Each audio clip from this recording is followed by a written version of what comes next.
La vie religieuse, pour moi, n'est pas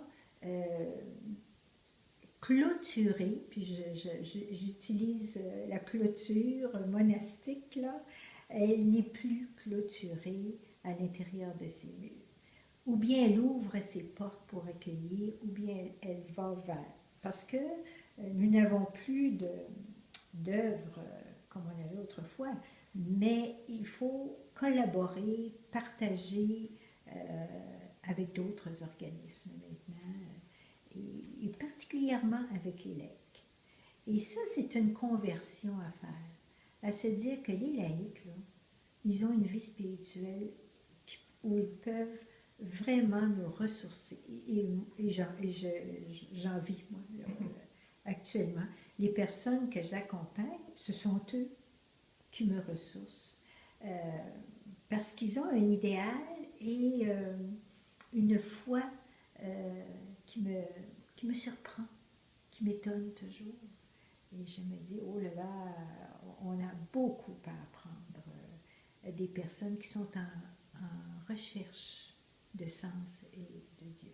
Alors ça, ce colloque-là, quand on parle d'ouverture, on a parlé d'interculturalité aussi, d'intergénérationnalité. Euh, bon, l'interculturalité, c'est vivre avec la différence. Alors, de plus en plus, on a à vivre avec des gens différents, différents de culture, différents d'approche, différents de mentalité, même entre nous. Je trouve que quand on rencontre des jeunes dans la trentaine, par exemple, on est un peu déboussolé. C'est vraiment une autre génération de la cyberculture. Hein. Moi, je suis vraiment pas technologique, là. Mais j'ai pas le choix, là. J'ai pas le choix de lire mes courriels si je les lis pas, là. Mais ce sont des, euh, des événements qui font partie de notre vie quotidienne actuellement, et particulièrement des jeunes. Alors, les relations humaines, que deviennent-elles?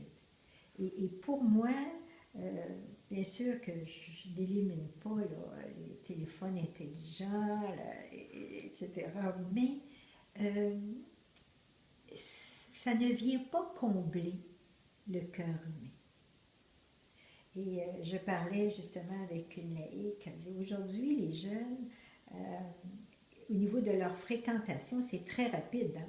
Avant, on prenait du temps pour se courtiser, bon, apprendre à se connaître, etc. Mais aujourd'hui, ça a l'air que c'est très, très, très rapide. Mais ça se défait vite aussi.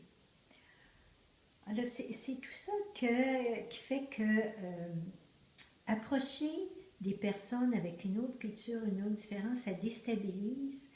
Mais je reviens sur apprendre à écouter et à regarder euh, cette autre facette de ce monde.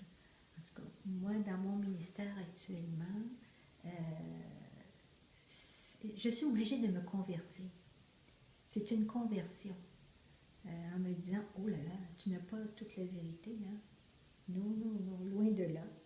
Euh, mais tu es toujours en recherche. Mais en recherche, en me disant, qu'est-ce que les autres ont à m'apprendre que je n'ai pas exploré encore, ou qui me dérange, qui me déstabilise.